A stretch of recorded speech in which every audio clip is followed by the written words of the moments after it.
तो 2 समोसा खरीदना इस बंदे के लिए इतना महंगा पड़ जाएगा, इसने सोचा भी नहीं था। तो क्या करता है ये बंदा, जबलपुर स्टेशन पे राजस्थान में एक ट्रेन रुकती है और उससे उतरता है और समोसे वाले वेंडर के पास जाता है और कहता है भैया 2 समोसा दे दो, और उससे 2 समोसा लेता है और अपना फ़ोन पे खोलता है और उसको पेमेंट करने लगता है। पेमेंट किसी रीज़न की वजह से फ़ेल हो जाता है, नहीं हो पाता है। अब वेंडर क्या करता है, उसका कॉलर पकड़ता है और उससे कहता है कि कैसे भी करके पैसे पे कर। वो बेचारा दोबारा ट्राई करता है पर वो पेमेंट नहीं हो पाता है और ट्रेन उसकी जा रही होती है। अब इमेजिन करिए उसमें उसके बच्चे होंगे या उसकी वाइफ़ होगी या उसके बूढ़े माँ बाप होंगे, उनकी क्या हालत होगी अगर ट्रेन छूट जाएगी और लड़का वापस नहीं आया बंदा।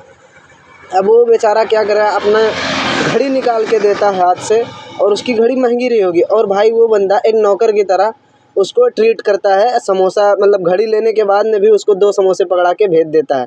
यार कुछ भी शर्म नहीं है, मतलब इंसानियत नाम की कोई चीज़ ही नहीं है, ह्यूमैनिटी कुछ है ही नहीं है।